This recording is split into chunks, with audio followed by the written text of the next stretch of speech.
semuanya, pada video ini aku akan bahas tentang topik sosiologi, tentang interaksi sosial, perubahan sosial, dan dampak teknologi dalam kehidupan masyarakat. Nah, dari topik-topik itu aku mengangkat satu judul tentang dekat di layar namun jauh di dunia nyata.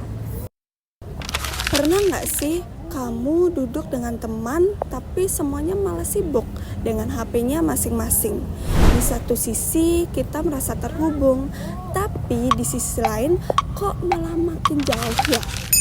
Nah, di episode kali ini kita bakal bahas gimana sih sebenarnya media sosial mengubah cara kita berinteraksi dan apa kata sosiologi tentang semua ini. Kalau kita mundur 15-20 tahun ke belakang, interaksi sosial itu sederhana banget. Ketemu langsung, ngobrol di warung, nongkrong sore, atau sekedar main ke rumah teman.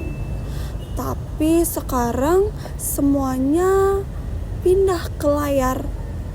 Dari obrolan, kerjaan, bahkan perasaan, semuanya bisa dikirim lewat chat. Ini yang disebut sosiologi sebagai bentuk perubahan sosial, yaitu perubahan dalam cara kita hidup, berpikir, dan berhubungan dengan orang lain karena pengaruh teknologi. Dalam sosiologi, interaksi sosial itu dasar dari kehidupan bersama. Tanpa interaksi, nggak akan ada masyarakat. Interaksi ini bisa dalam bentuk yang sederhana, seperti senyuman, sapaan, atau ngobrol bareng. Tapi di dunia digital, bentuknya berubah jadi like, komen, share, dan emoji. Secara teori, ini disebut sebagai interaksionisme simbolik, di mana manusia saling berkomunikasi melalui simbol-simbol yang punya makna. Kalau dulu maknanya itu lewat tatap mata, sekarang bisa lewat ikon hati pada story. Eits, tentu aja nggak semuanya buruk kok. Media sosial juga membuka ruang baru buat kita berinteraksi dengan orang dari berbagai daerah, bahkan dunia. Kita bisa belajar hal baru, nyari komunitas, bahkan jualan.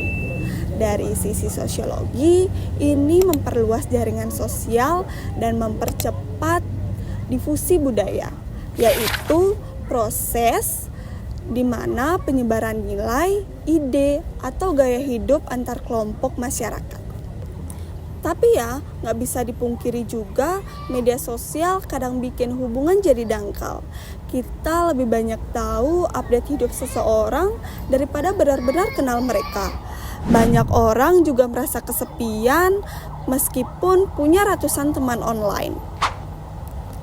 Ini yang disebut para ahli sebagai isolasi sosial digital. Ketika kita terhubung secara teknologi, tapi terputus secara emosional.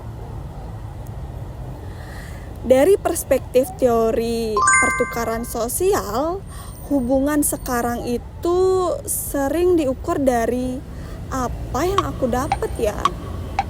Misalnya perhatian, likes, atau validasi. Padahal kan hubungan sejatinya nggak butuh itu semua. Jadi apakah semua interaksi digital itu salah?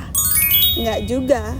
Tapi kita perlu sadar bahwa manusia tetap butuh interaksi nyata. Tatap mata, dengar tawa, pelukan, semua itu punya makna sosial yang gak bisa digantikan oleh layar. Kalau enggak, kita bisa kehilangan hal paling manusiawi dari diri kita, yaitu rasa terhubung secara nyata.